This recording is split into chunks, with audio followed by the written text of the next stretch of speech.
welcome to this very exciting episode of the MediaTech Podcast. We are joined today by Wallace and Jordan. How's it going, guys? It's going. Good. Awesome. It is a very busy Thursday just after class ended. We are here at the Dallas campus. I'm going to do my best to remove that horrible AC in the background, but if you can hear other things throughout this podcast, just know that we are in an active classroom right now.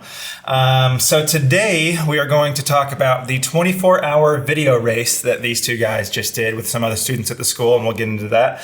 But first, I want to invite you to subscribe. If you're watching this on YouTube, make sure you hit that bell icon. If you're listening to this elsewhere, whether it be Spotify, Stitcher, Apple, whatever, subscribe there. We do weekly podcasts for MediaTech, and welcome to the show, guys. Thanks for having us. Awesome. So I want to hear a little bit about what a 24-hour film festival is for those that may not know.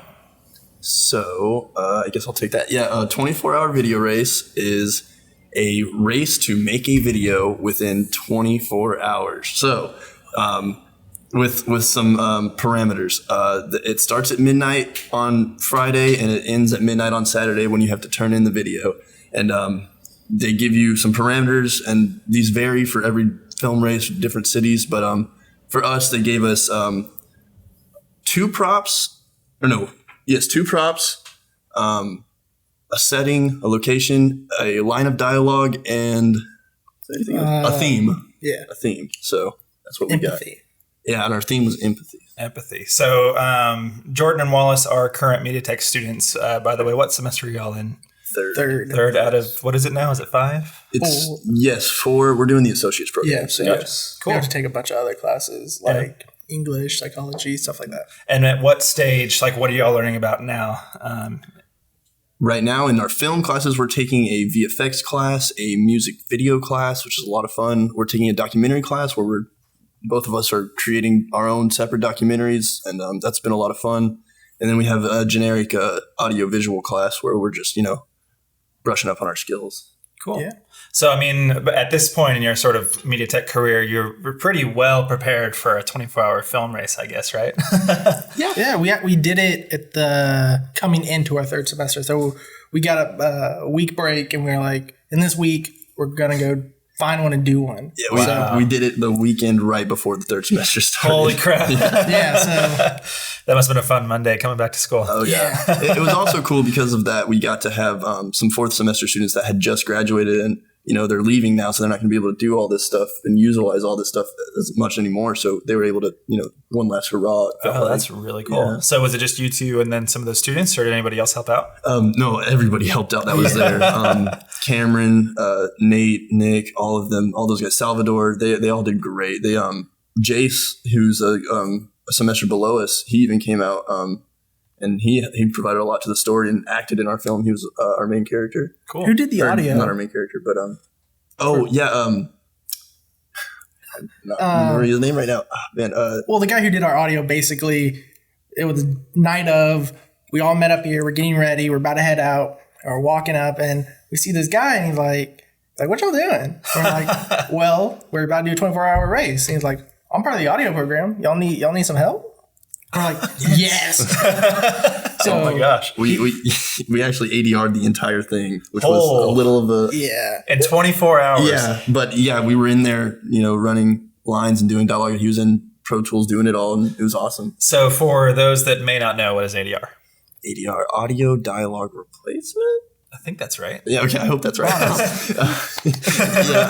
It's so if I were to not talk or not record audio, we would go in and post, and you'd have your actor or, someone who sounds like your actor to come in and replace those lines that you didn't get good audio for. So we were shooting in a coffee shop, which happened to be our location for the whole thing. And we got permission to shoot in the coffee shop, but we didn't really, they were still a running business. So in the middle of the day, they weren't going to turn off their music and help us all out. So we had music in the background, people rummaging around, coffee machines going. So it was just the lateral move to ADR. Yeah. So you get there Friday night. What's the first thing that happens? We basically all meet up. We kind of figure out what gear we're going to need. And then we realize that, hey, we need to go up there and get our prompts, kind of register, sign in, do all that fun stuff. So we head up there, sign in, do all that stuff, come back, and basically we spend a majority of our time working on what are we going to write. So we did a 2-hour writing session. The 2 hours? Way longer than that. And what was the prompt? Yeah, so we go up to the Angelica Films Theater, which is where they hold it most of the time. And there was 2 props, a writing utensil, so anything you use to write with, it could be your blood from your finger, anything. And then the other one that they threw in as a curveball was something biodegradable. And that's the one that was really interesting. Interesting. And then our setting or location was a coffee shop. And then the line of dialogue was really open. They said really broad and vague. It was any line of dialogue written by Shakespeare. So you just have to include that somewhere. Exactly. Interesting. Yes. And so did they dictate that your location had to be a coffee shop? Or Yes. So it was. Wow. Yeah. And out of a coffee shop. If you can make it look somewhat like a coffee shop, they'll count it. It was kind of loose on that. Tough. Some people made their backyards coffee shops. It was real creative. And so immediately from there, you said that you had a 2-hour plus writing session. What the heck is that like? That's got to be so stressful. It was very, but it was also kind of freeing in the sense because you're like, sometimes having too much time and too much opportunity, you're like, I'm going to spend all day writing and figuring this out. You're stuck on 2 lines and you're trying to find the right words to say. But, you have a deadline. You have 2 hours. Like, I set a timer on my phone, and told everyone, guys, we have this time. Once it's done, we're done. We're going to start talking about it, debating on which one we're going to do. Wow. Yeah, Wallace was our AD producer, making sure people were sticking to the schedule. Well, you really need someone in that position. It was vital. Sometimes you got to be kind of a jerk, which it sucks. And I think I rubbed a few people the wrong way. But you need someone behind your shoulder being like, we have 5 minutes left. Okay, come on. Let's get it going. Let's get it going. Come on. So with the writing session, we had some students stay back at the campus so we could just call them up, give them the prompts, and they could get going, get the grinds gearing. Get the gears grinding. But we had some good ideas. Everybody basically wrote a script for 2 hours. That was the 2 hour thing. Was so everybody separately. Yeah, everybody wrote their own thing. And I made sure that I didn't want anyone to collaborate in that 2 hours. Just because I didn't want a bunch of the similar ideas. Because sometimes you'll hear someone's idea, like, I like that. I'm going to tweak the concept.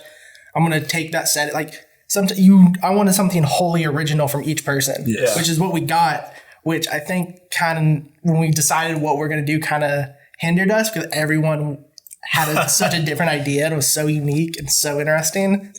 So... It worked out, but we kind of got dead set on 2 and it was real divided. But eventually, we all decided, this one really the story we went with really incorporated all of the elements, and it was highly achievable to do in 24 hours. So, what time was it when you finally had a script? 9 a.m. Holy crap! Yeah, that's a lot of not wasted hours, but lost time. I would say sooner than that because we did end up taking a break, which was true. We ended up going to Waffle House. Imagine just like all the Waffle House people, a bunch of just like, how many were with us? Like 10 people? Yeah, there's plus 10 in the booth. Just everyone just all in a Waffle House, just sitting there kind of beaten down after writing. And you're just like, what are we going to do next? What are we going to do next? It's got to be the worst feeling, like knowing, oh my gosh. And what at that point, it would be like 15 hours. You've got to have a final short film. I wouldn't say that. It was more exhilarating. Yeah. And because you don't have time to be like panic. You literally, like 24 hours seems like a long time, but when you get down to it, it's not. It's nothing. So you really don't have time to do that. You have to like keep it going. So you really like, even that break was a necessary part of it just so we didn't overwork everyone. Wow, man, that's tough. So you took the break, you had a script. I want to talk about how you found your location and how you secured that. Was that tough? That was the interesting part. So a big part of why we went with that script was, can we get a location? Yeah. And what are the name of it? The name of the coffee shop? Let's do both. So our thing was called E for Empathy, and the coffee. What was the coffee shop? The coffee shop was called. I'm trying to remember right now. It was a weird. It was like Emma. It was weird. It's in downtown Carrollton. Check it out. It's really cool, urban looking coffee shop. But we were driving around trying to find coffee shops. We went to a few donut places, and they're like, "Who are you kids? Please leave." Yeah, pretty much. And so you just literally just went in and was like, "Hey, can we shoot?" I was driving by and I saw it. It was a real makeshift sign. It was a very kind of new place, and I just kicked Cameron and Jacob out and I said, "Go ask," because I was in the middle of the street driving, and I said, "Go ask them." And they come back out 10 minutes later. Like they spent a good time there. I was like, "What's going on?" And they said it was cool. Wow. Yeah, the guys there, and the place itself was beautiful. It had a lot of natural light. It was bright white, so like everything was pretty much already lit. We just needed to add, little things here and little thing there to fill stuff. So it was nice. And so at what time did you finally have a location? That was 11? Yeah, so it was like 10, 11. We got the location, and then we kind of split ways, and everybody kind of took like a little mini power nap or something. And because the coffee shop owner told y'all could come back. Yeah, he said we can come back at a less busy time. So he gave us 3 to 5 to shoot our video. Whoa. We had 2 hours to shoot everything we needed to shoot because our entire script took place in a coffee shop. That's why it was very big that if we don't have a coffee shop, we'll probably go with another script that's not necessarily centered around it. Oh, but gotcha. We were able to obtain that and get it, and it worked out. And we actually took a huge gamble on that place too, in hindsight, because I remember them saying, like, if we're busy, y'all can't shoot. Yeah. So we're like, please let this place be failing. Please let this place be failing. Thank you for letting us film here, but don't be busy. Don't be busy. Don't be busy. Yeah, it was real guerrilla style filmmaking because Which is fun, man. It's a lot of fun. It's so much fun. Did you have a shot list or anything, or how does that work? Cameron Gossett, who was our DP, really, he DP'd the After the Festival 401 film. Oh, cool. And, so he was great with the camera, and he came up with a brief shot list and an idea, and I came up with a storyboard, and we went off that, and it was like a minimalistic gear that we could bring into that coffee shop. They did not want gear laid out on the floor, batteries charging there. So it was, he's got some small LEDs. We threw those in the corner, and it was. What's crazy, because before we started shooting, we rented, I want to say, half of our equipment room. It felt like we rented so much gear. We didn't know what we needed. We had a photo somewhere. I don't know where it is, but it's all of our gear laid out across like 3 tables. And we're looking at it and we're like, okay, let's figure out what we actually need now. And we took like 3 items just because that's all that we could fit. That's all that, like, it was very much just like, let's hope we got everything. So for those that are listening that are not familiar, MediaTech is pretty unique in that you can rent.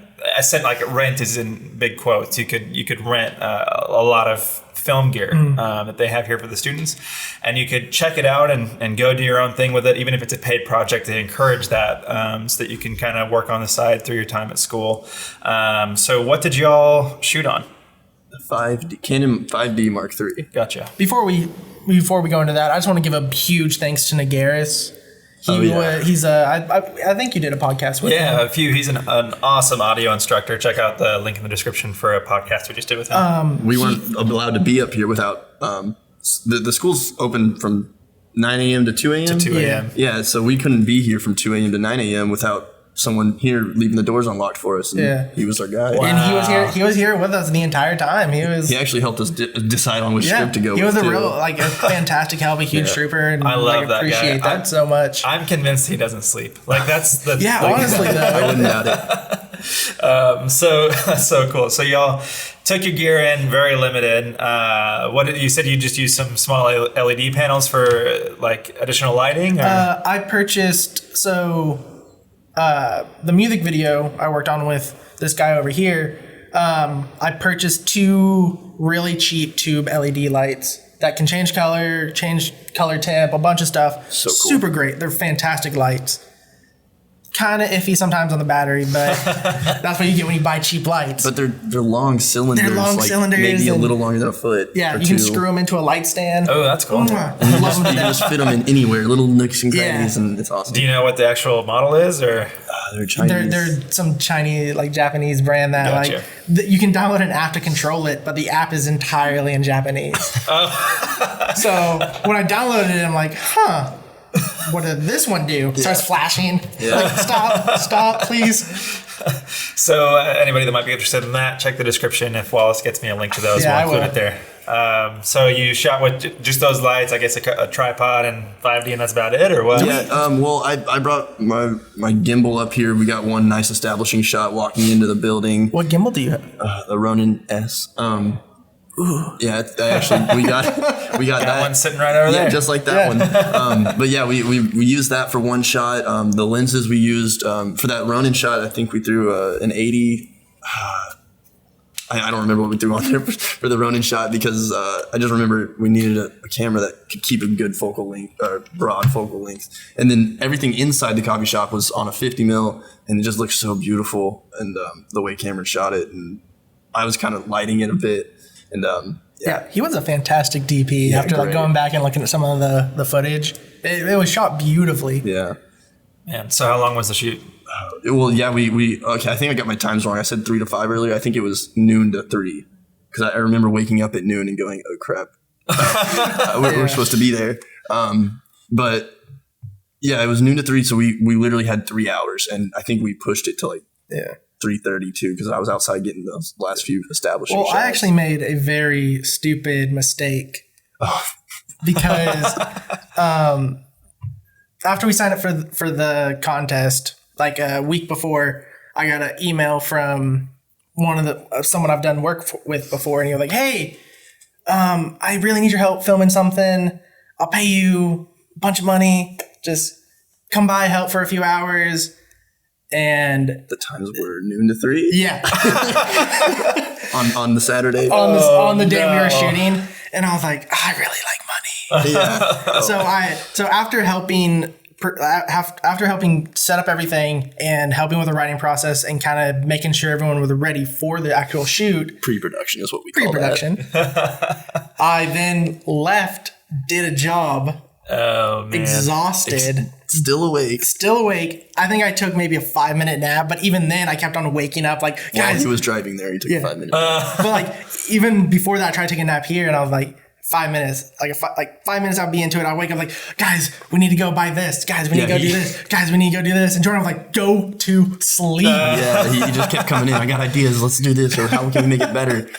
But he went and did that job during the entire time we were shooting. So it was like we had a producer and everything. It kind of hindered our shooting a little bit. I kind of wish we had Wallace there on our backs and yelling at us and stuff. But in the end, it all worked out, and he came back up here for the edit and the ADR stuff, and that's actually when we really were strapped for time. Yeah, we didn't export the final product until about 11:15. I would say the ADR actually it was 11:30, and I said it was 11:15. I said you're exporting this ADR at 11:30. No fans or buts. If it's bad, it's bad.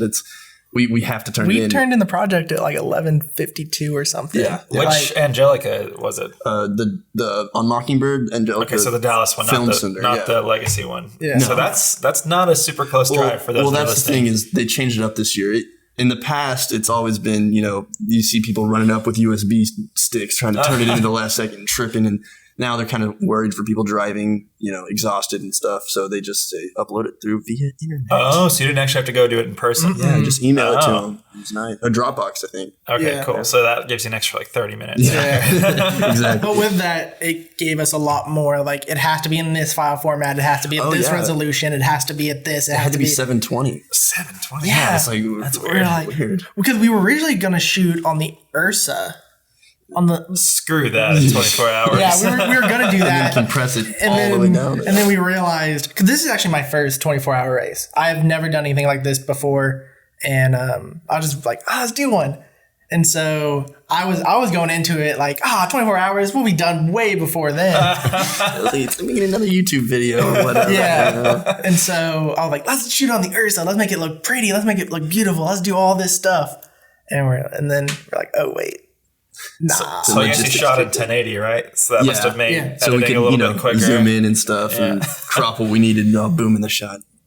Get in there. That's funny. So tell me a little bit more about editing. How did that process go? I locked in I edited a majority of it. During editing, we realized we didn't have our biodegradable prop in there as well. What was that? What did you end up using? We ended up using a banana peel as our biodegradable product. But not much to say about that. It was banana peel. Do you want to give a little bit context? At the very beginning of it, our main character throws a banana peel onto a bush, and at the end you see that banana peel, and now it's all brown and gross, and it really was just there to show the passage of time. It was a transition. It was just like... It was a passage of time, and and transition, and it wrapped everything up, but in a very odd way. But with editing, I locked it in, and I didn't realize I didn't have that final shot of the gross banana peel. So I said, all right, y'all guys got to go film that while I finish editing this. And so, the last minute of daylight we had, that's the other thing, is if you're filming a 24-hour race and you have any night shots, you have to do that before 6 a.m. in Texas, at least. I didn't think about that. Yeah, you have to do that all before the sun comes up, because you're not going to be able to do that. And I think that was another thing I had to do during the writing process is keep on telling people, like, guys, you have to remember, like, what would the sun rise at that? It was like 6 something. It was like 7. And like every time I was like, guys, here's the sunrise. If y'all have any night shots, we need to start filming. And that kind of like cut out a few ideas. But the limitations honestly help when, boxing in your idea, because it really gives you kind of a structure that you have. The limitations, I like them. What is that saying? Something breeds creativity. I'm not sure. Limitations breed creativity or something. That's I know true. what you're saying. Yeah. It's I'll remember it in a second. Yeah. It'll be in the description. but yeah, we had all these limitations, but we locked in the edit. Back to the edit. We locked in the edit. I told them to go get that shot. They got that shot. We locked it in. Gave it to man, I really hate that I'm not remembering your name right now. Started with an R. We gave it to... It'll be in the description. Yeah, we gave it to our audio guy, and he took it from there. They implemented... It's really funny, because when you hear it, the audio is people at 6 p.m., but it sounds like they're, bushy-eyed, or not bushy-eyed, but, 4 a.m. asleep, delivering their lines. Should we tell the story about our actress when recording her lines? Well, yeah, I had to wake her up to come in to record her lines. So she's half asleep delivering her lines. In the booth, she was even asleep. For real? Nodding off. Wow. Yeah. We're like, hey, we just need you to say yes. That's it. And man, that's tough. It was tough. But the trooper, though, did a fantastic job. But that was interesting for me, is I've never had to get a take or an edit to an audio guy to implement the audio and add it all and not touch the edit anymore. Because I was sitting there like, I could tweak it this way. That way, but then they would throw the whole audio line off, and I couldn't just simply drag and drop and then we turn in. So that was kind of weird for me, having to just live with my mistakes that I noticed, But it was really interesting and cool. So do they just judge and then give you the awards, or do you all come together and screen everything, or how did that work? Yeah, they do a big screening at the Angelica Films Theater, which is really cool to see your video on the big screen. And then so they did 2 screenings. They did one that's just kind of like, here's the films. Everybody come check them out and get an idea of what's going on. And then they did another one where get a feel for your competition. Yeah, get a feel for your competition. Check out everybody else's stuff. And that one's more judge them without real judges. Yeah, but then they had a follow-up week where they had judges there, and the judges go in the back and make the decisions after the show. What was it like watching your film on the big screen? Yeah. It was weird. Cool. It was weird, yeah, knowing like, I did that. It's weird because I don't know if I'm just crazy or if any other filmmakers out there, anyone who produces content, when you watch something that's yours and I get sick to my stomach, I get a feeling in my stomach like, ooh, because it's when you're looking at it, you're like, oh, that's wrong. Oh, I should have done that. I should have done that. You're not really focusing on the big picture. You're so narrowed in, and I get like a weird feeling in my stomach. And you're just like, ah. Man. Yeah, I start to think, all right, what are they thinking? That's exactly it. It's just, man, being a filmmaker sucks.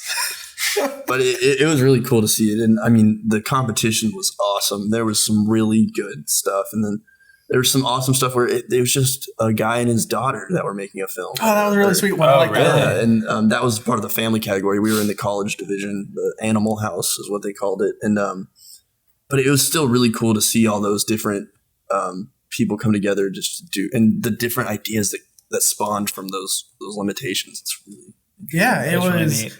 I don't think there was really any of them that were this similar. Oh no, not at all. Like you could, if you watched all of them and not knowing any prompts, you'd be like, I don't know what any like you wouldn't. The only thing that tied them together was everyone had a weird Shakespeare line that was just kind of there. Yeah. That was the weirdest thing I think that was difficult. What was the Shakespeare line we used? It was something about feeling pain, suffering. It was about I feel you, dog. That's, yeah. It was like Interesting. So y'all actually won that division, right? yes. Yeah. So let's we see the did. trophy. Yes, we For those did. that are watching this on YouTube, We got our doorstop trophy. it's literally a doorstop. No, it looks like it though.